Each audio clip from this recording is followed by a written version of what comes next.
Content que vous soyez de notre sur Canal Sétikine Télévision, page humanitaire à présent.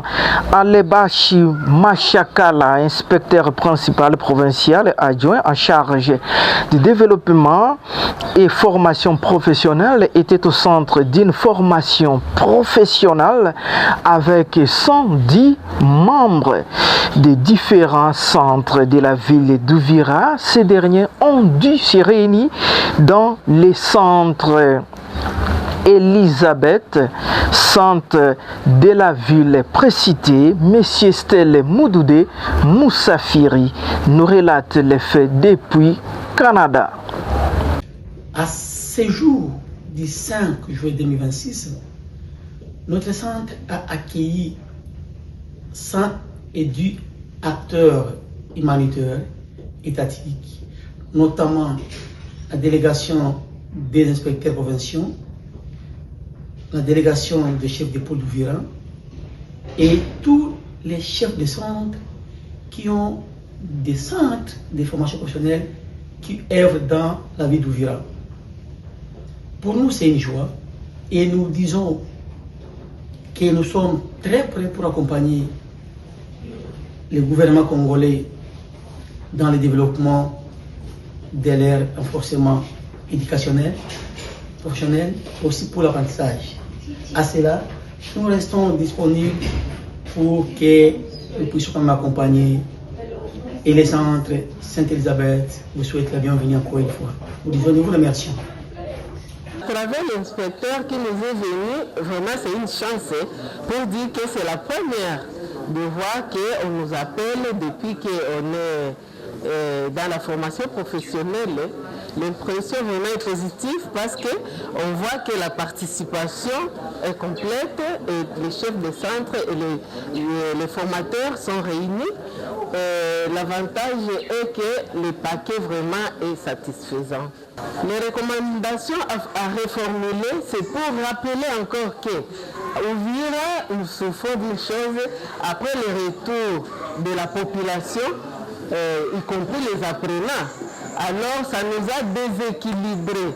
Malgré que nous nous appelons un peuple résilient à Ouvira, mais il y a encore un manque au niveau psychologique, au niveau matériel, au niveau de stabilité.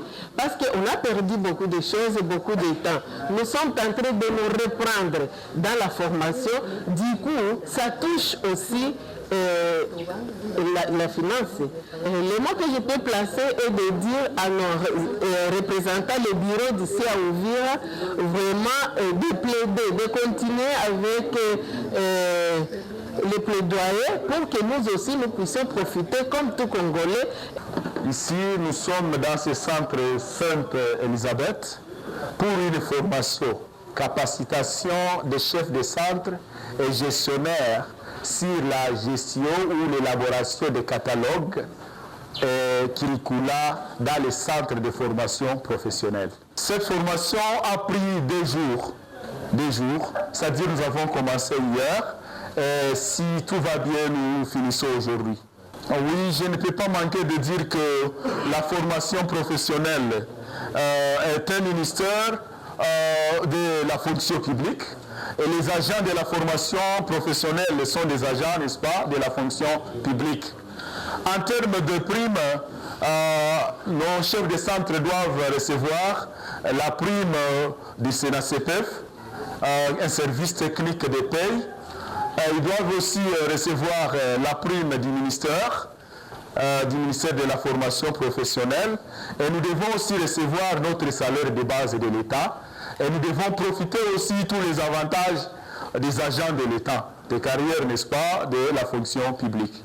Mais le gouvernement congolais ou l'État congolais se démène jour et nuit pour continuer à payer d'autres chefs de centre. C'est-à-dire les centres qui n'ont pas été payés doivent toujours continuer à travailler. Ne soyez pas déçus car prochainement ils seront toujours payés.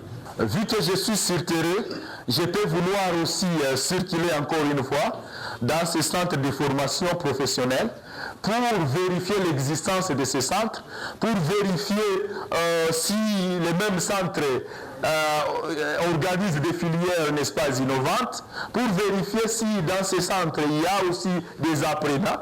Parce que pour qu'on puisse parler d'un centre de formation professionnelle, ce centre doit avoir des équipements, ce centre doit avoir des infrastructures, ce centre doit avoir aussi les apprenants, des formateurs qualifiés, et ce centre doit avoir les matériels, n'est-ce pas, pour former les apprenants.